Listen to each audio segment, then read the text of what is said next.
Hey, my name is Rabbi Benny, CEO of iShook. Here I'm only as Rabbi Benny, not the CEO. I don't represent anything I say today will be my personal opinions, my personal commentary. I just feel that, a lot of the things that are happening in the world do really affect businesses, especially iShook and all these global businesses as well. And as a rabbinical person, I would want to, rectify or create an opinion of moral grounding that you see today in current social media and podcasting. So I figure let's start a show. We'll put it as a segment and continue our segment as iShook Daily. But I really want to get this iShook Daily, and this is my opinions, my critique, and what I see that people need to maybe correct themselves in what they're doing. So, guys, welcome to iShook Daily, my first opinion show. And I would like to start with something very interesting. And it has to do with the debate that Piers Morgan facilitated between Candace Owens and Rabbi Shmuley. I want to mention one thing in pre-section, right? Pre show. Rabbi Shmuley does not represent all of Judaism and all of rabbis, okay? There's potentially even a question what type of rabbi he is. So you have to understand, in the world of rabbis, there's different class of rabbis, and you have different class of Jews within the Jewish community, just like the Christian faith and just like the Muslim faith. You have different sects within the faith. And also people are forgetting Judaism as a whole represents one tribe of the Israelite nation.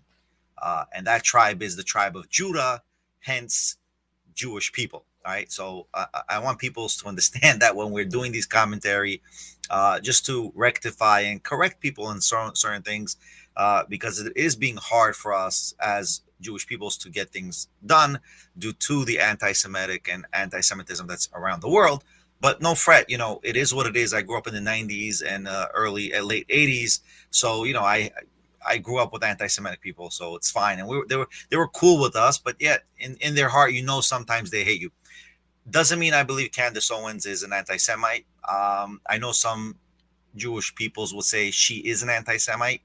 I don't think she's an anti-Semite. I think she's just criticizing Jews too much, which, I guess she has a right. The same way I would potentially have a right to criticize any other culture without being called racist.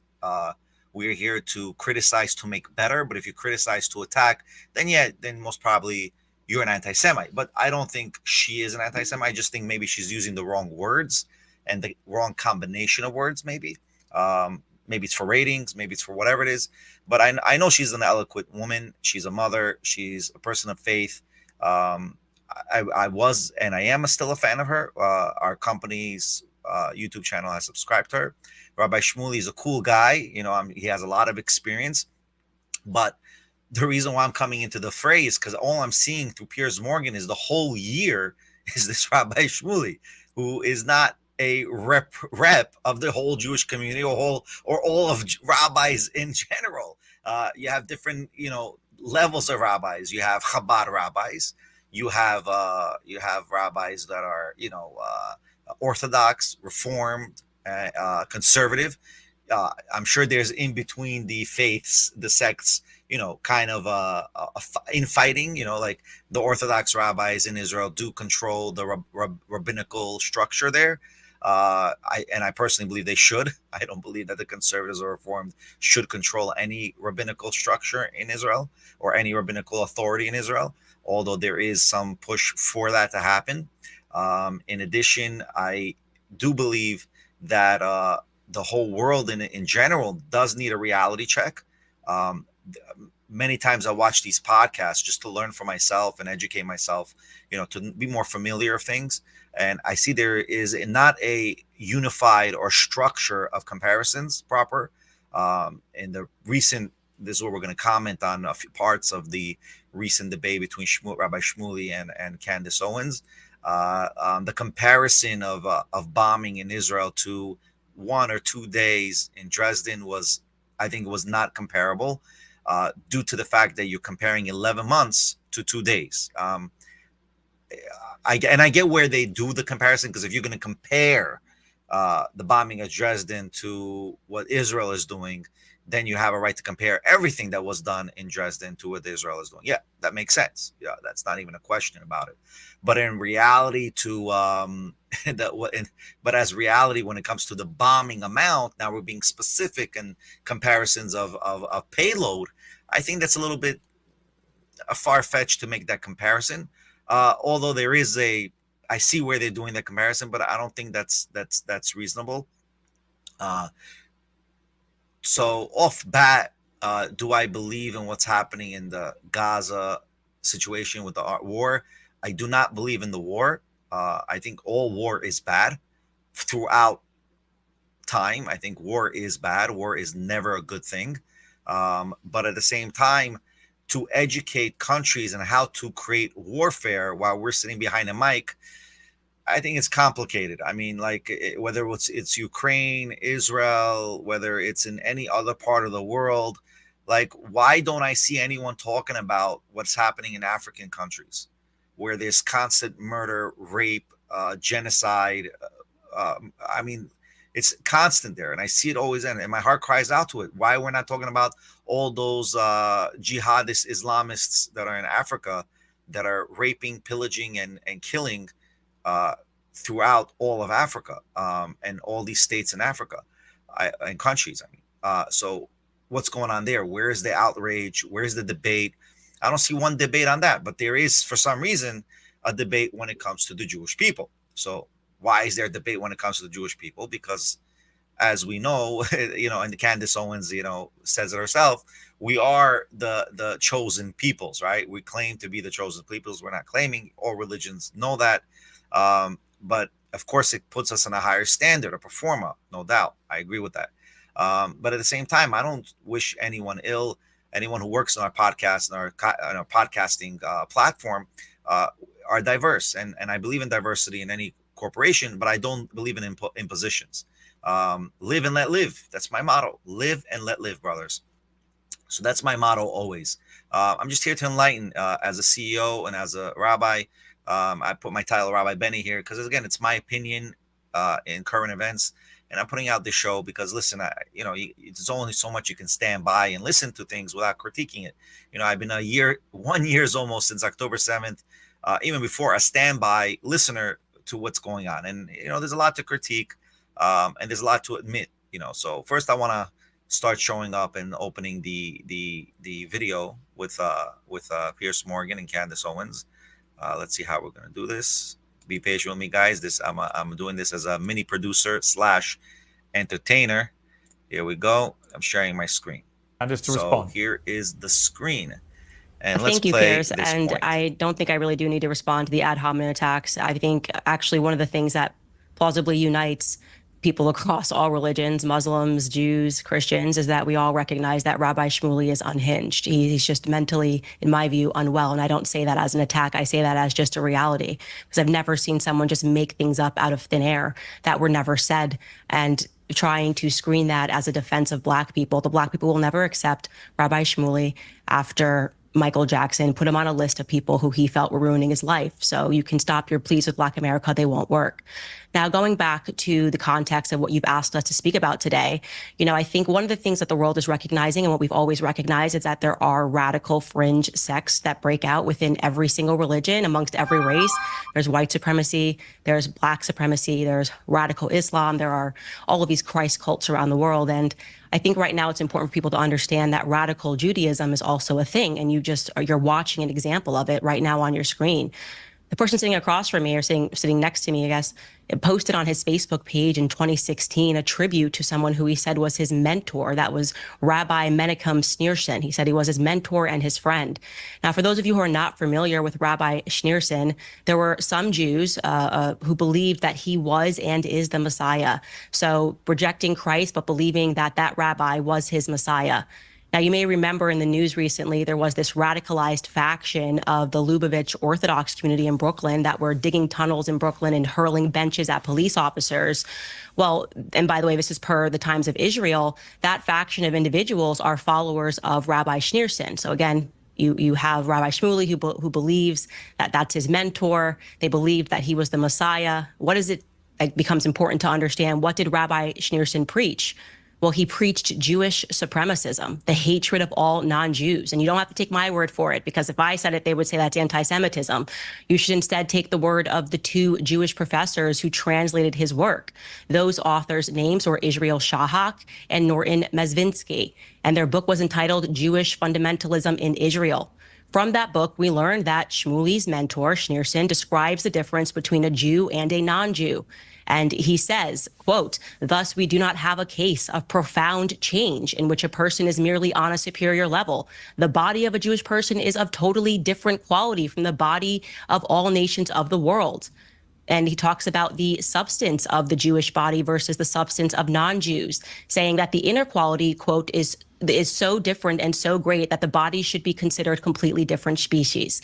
So that is a belief. And you can go through his speeches and you will see that he continually talks about how non-Jews should be treated, and that, again, we are a different species. This is what Rabbi Shmuley believes in. We have to come to terms with the fact that there are Jewish radicals, and it's incumbent upon the Jewish community to call them out. I'm glad that you brought up my rhetoric about Black Lives Matter, the organization, and which was basically allowing Black criminals to take to the street to burn down, to loot, and to riot in the name of racism, because it shows that I'm on equal footing here, that across the board, I do not support supremacism, whether it's coming from my community or whether or not it is coming from yours. And I think the entire world is now paying attention and wondering, what is going on in Israel? What is this government? Is this a radical fringe government? And many people are concluding that the answer to that question is yes.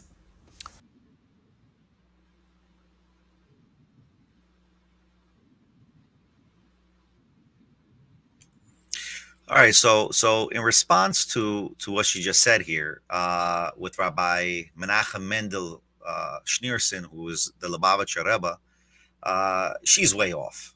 The 𝗪𝗵𝗶𝗵 had thousands and thousands of people visiting him, Jews and non-Jews. He only preached love for everybody. This whole quote that she took out is out of context. And I want to provide to you another clip that she has here, where she's misrepresenting the facts of who the 𝗪𝗵𝗶𝗵 is.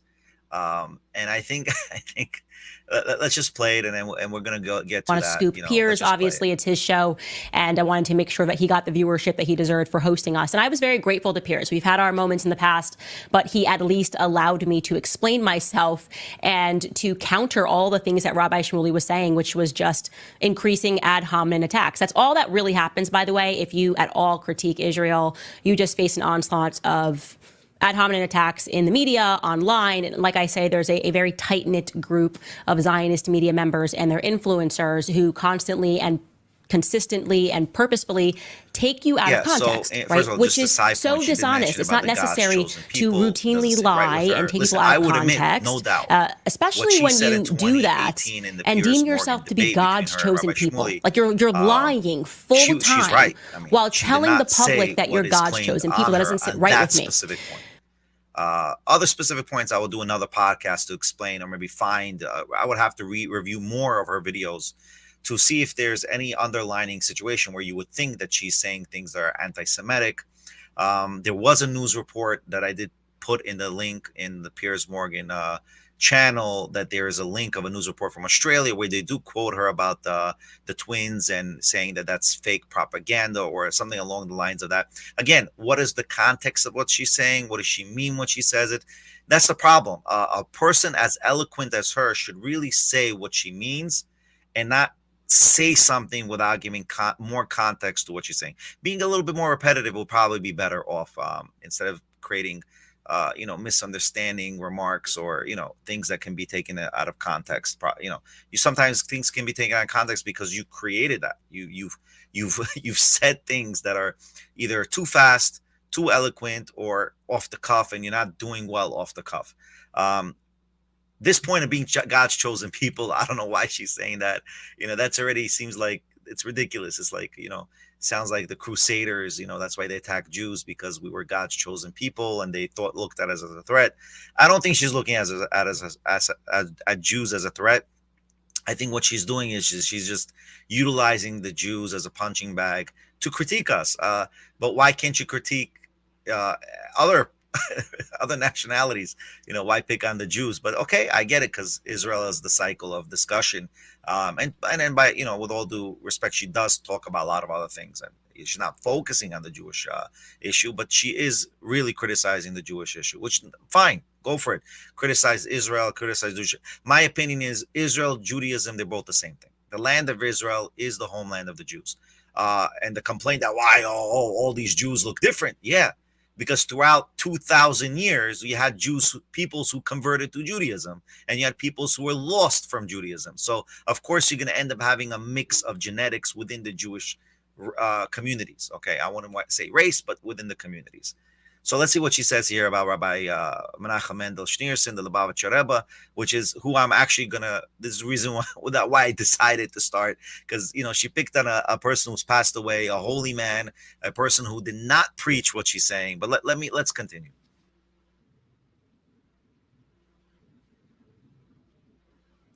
No, that's ridiculous. If that's what he said, that's ridiculous. But the other point is, she said that that Rabbi Shmuley is the most what do you call the most fundamentalist Jew out there. Listen, he amongst Jews is nowhere near fundamentalist. He amongst the fundamentalists is known as the most liberal. Just for you to understand, Rabbi Shmuley is no way fundamentalist. The books that he written himself and the groups in society that he has been put himself around for the past 30 years did not make him in any way a fundamentalist, just made him an outcast in Judaism. He actually was pushed away from the 𝗔𝗵𝗵𝗵𝗶 movement. He was kicked out from the movement, and he admitted himself. There's plenty of articles, you could just Google it. He's not even part of the 𝗔𝗵𝗵𝗵𝗶 movement anymore. I mean, from whatever you see in those articles that are written, even in Wikipedia, you can see it, it's there. But let's go back to what Ms. Owens.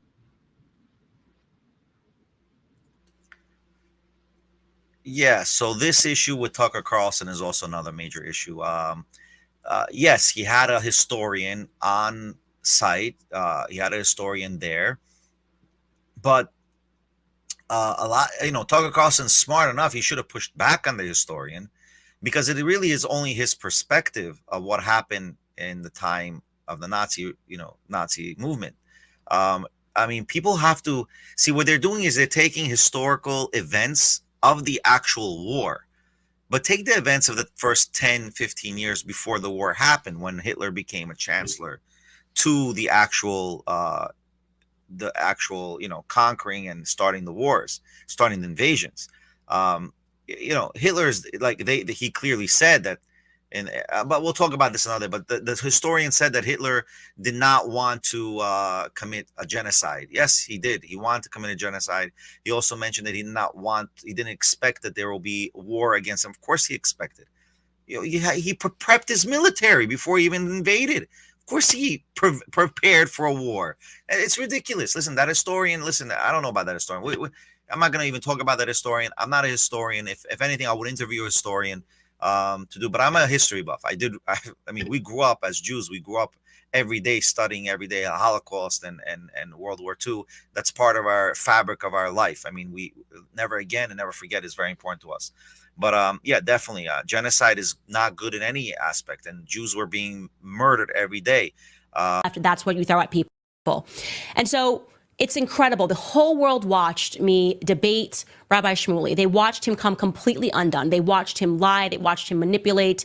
And shockingly, the one thing that he didn't actually rebut was my opening statement. When I talked about Jewish fanaticism, when I talked about the fact that there are radicals in the Jewish community, like there are radicals in every single community, he sort of left it alone when I brought up his mentor, Rabbi Schneerson, who some radicals believe was and is the Jewish Messiah. He kind of left that alone. He left it alone. So RFK Jr., after the fact, took to Twitter to write this. This is just stunning, given the actual interview that we all just watched. Can you bring up his tweet? RFK Jr. wrote, during her interview on Piers Morgan, Candace Owens referred to what she termed radical Judaism and characterized the iconic Lubavitcher Rebbe Menachem Schneerson as someone who preached Jewish supremacism and hatred of all non-Jews. These words are a sickening a manifestly inaccurate description of a revered holy man who was respected and beloved by people of all faiths. Rabbi Schneerson preached a message of unadulterated love, tolerance, respect, and universal justice for all of humanity. My father considered him a spiritual mentor and sought his advice on diverse issues of morality and ethics. He once visited the Rebbe at 2 o'clock in the morning. As Americans, we need to distance ourselves from the troubling rise in anti-Semitism.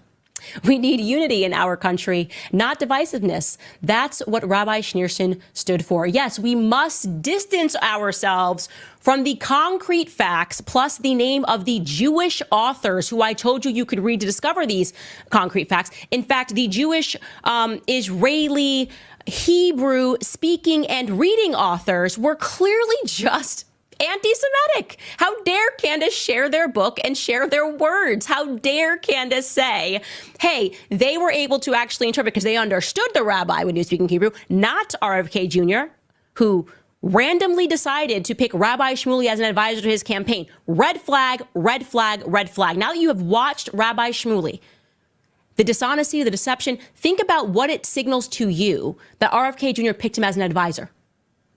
An advisor to what?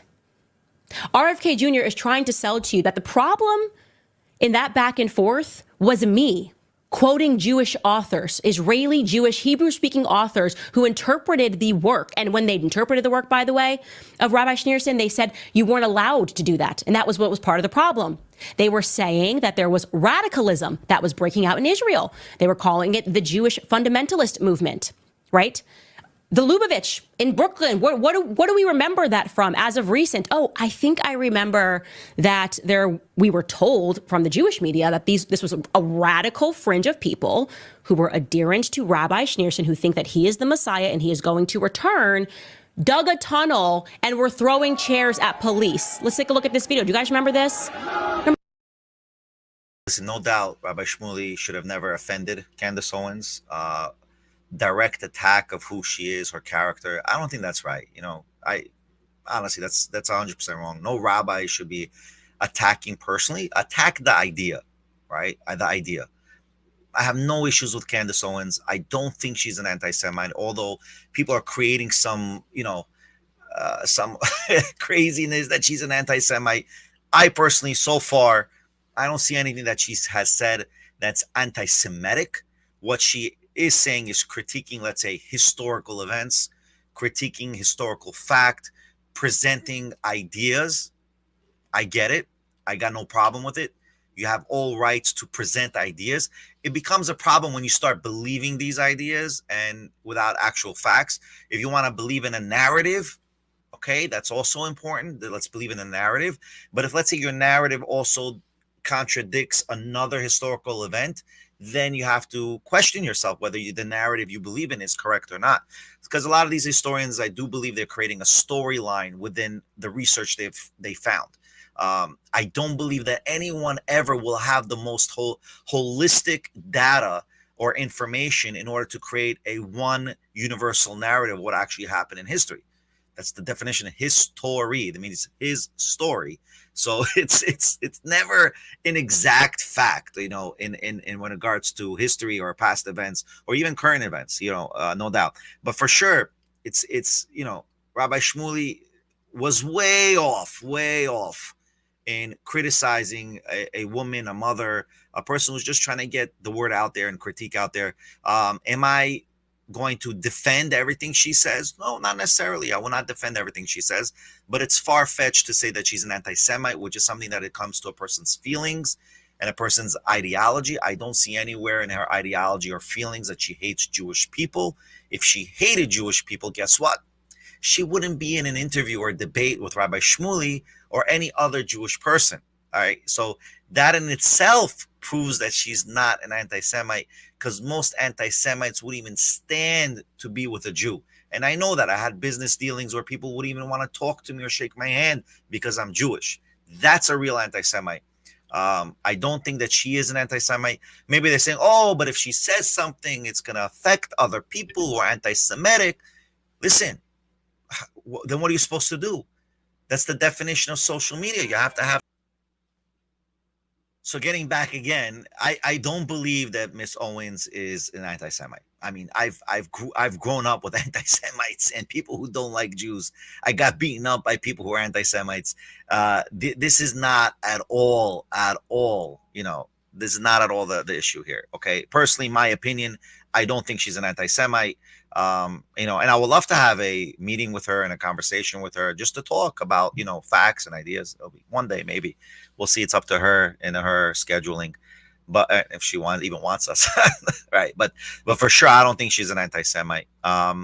Let's get to the next one. Let's see where we are. This is going to be my final critique of this whole thing. We'll do another episode on Monday about other types of podcasts. And the goal is my goal is to comment on business, on politics, because politics tremendously affects business. These kind of things tremendously affect our business running. And just to clear the air for anyone who comes and wants to join our company and our podcast, Miss Candace, you are way off. Yes, a Jew can be anti-Semitic. Those two authors you did quote, people should look them up. I'll put the link in Wikipedia who they were. They were American Jews. For you to know, many American Jews in politics, and Rabbi Avigdor Miller wrote a book about this, where he expressed detailed information how many of the Jews who were in politics prevented Jews from becoming refugees in America from the World War II, the boat that was supposed to be turned back. It wasn't just RFK who did that. I'm sorry, not RFK. What was his name? Not RFK. It was off the bat, FDR who did that. It was actual members in Congress who were Jewish, American Jews, and liberal Jews. And don't forget, there were many, you know, there's a concept enemy within. Like you said, there's within every group, there's a fringe, right? You have a white supremacist, you have this. You also have Jewish supremacists, right? No doubt. But the 𝗵𝗵𝗶𝗵𝗪 𝗪𝗵𝗲 was never a Jewish supremacist. The 𝗵𝗵𝗶𝗵𝗪 𝗪𝗵𝗲 was sought out by all cultures to see them. Every politician, every member came to the 𝗵𝗵𝗶𝗵𝗪's blessings, to come for the blessing. And the clarity that you're just quoting these two authors is ridiculous. Why? Because guess what? The 𝗵𝗵𝗶𝗵𝗪 never spoke in English. I mean, he never gave his, not English, he never spoke in any of his sermons in Hebrew. All his sermons were in Yiddish. Yiddish is a different animal. When you quote the word species, and we'll make another video about this, the word species, I have to read that book, see where they're quoting, but the word species, no. All the 𝗵𝗵𝗶𝗵𝗪 probably did say, right, and this is just my theoretical understanding of learning from his books and reading all types of books in Judaism. I've read over thousands of books, right, is that he would say that a Jewish body or a Jewish soul is unique to the Jew. Just like the other 70 nations, a Jew and an Israelite has become a nation amongst itself, hence making the Jewish body and soul unique to itself, because now we became a nation amongst nations. There's a concept like that. And second of all, it's clear that the 𝗵𝗵𝗶𝗵𝗪 would never say that Jews are supreme in that sense. What do you mean supreme? Why are you trying to link supremacy on Judaism? Where did the Jews reign supreme? In what time in history did we reign supreme? The only time was in Judea, which was before, in the time that we were occupied by the Greeks and then the Romans. And then prior to that, when King Solomon was around, and we had constant wars with the Semitic nations around us. Where were we, right? And then what about the Crusades and the Trinitarians and the Catholics who constantly persecuted Jews for knowing information? We were the information people. We knew the book. That's why we're called people of the book. We knew how to read. Every child needs to know how to read. It's part of our mandate to know the alphabet, the alphabet, not just the alphabet of the Hebrew language, the alphabet of the language where you're living. That's why they didn't want the Jews to be involved, in order to push away any agenda that the Crusaders and the church wanted to do. Now, put that aside. That's history, right? I was just trying to show you, where were we supreme historically? Were we in government and leaders of government? For sure. Even in Germany, you had chancellors and you had peoples in the parliament of Germany